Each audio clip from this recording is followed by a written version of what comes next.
when do you know when you should pivot versus when do you kick the door down? As I was driving home, I was doing some self-reflection, and this actually doesn't have anything to do with my construction business per se. Nothing that we've done in business has been just cut and dry and easy.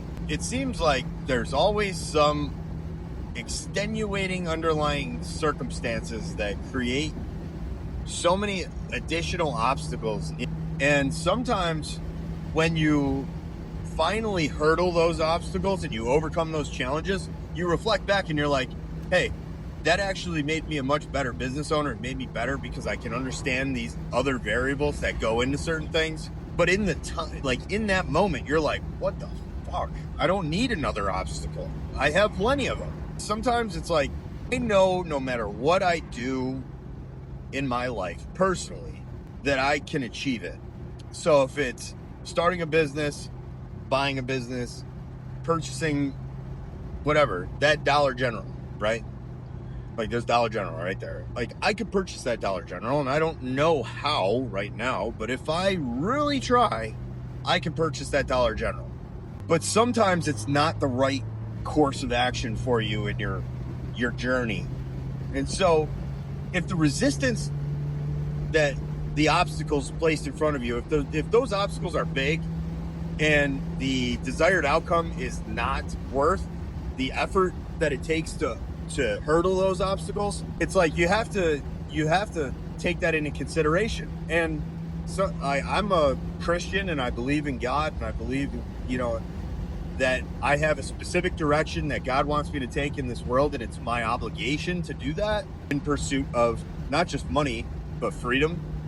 And that's what I truly believe. And sometimes I feel like if God's putting up all these obstacles, and you can replace God. If you don't believe in God, that's on you, and you can replace that with the universe or the ether or whatever, some mystical being that you believe in. They've put these obstacles in front of it to dissuade you from that path. And is it because, for my case, is it because God wants me to not go down that route and not take that direction, but instead I'm going to kick the door in and do it anyway against his wishes? Or is it because it's a high hanging fruit that I need to break out a chainsaw for and cut the tree down?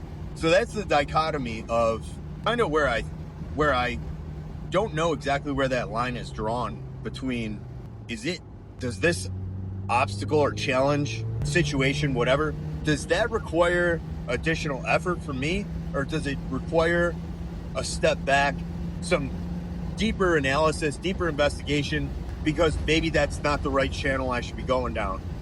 And I question that often because business so far for me has been riddled with obstacles. Nothing has gone to plan and nothing has gone easy, but we're successful nonetheless. And we achieve the things that we set out to achieve. And I achieve the things that I've set out to achieve. So that's the question that I pose for myself and for, I guess, all of you, all of my 0 subscribers on my new YouTube channel, and enforce these things to happen. I don't have the answer, but it is certainly an interesting question. And I don't know if there is an answer. So anyways, my name's John Grieco. I'm a CEO of multiple businesses. Some are great, some don't do anything. And yeah, I'm going to start posting a lot more often. I did have a YouTube channel before. It didn't work. It conflicted with a lot of my employees because I was talking about business. Just so happens the employees in my business watch that channel, and I didn't take into consideration the fact that I can't talk about business or my business without talking about the problems, most of which are incurred by employees or the business model which the employees are currently involved in. I am going to try to re-navigate and reapproach with a different strategy here, talk more generally about business. So anyways, I hope I brought value to you today. If you like this stuff, please subscribe. I appreciate it. See ya.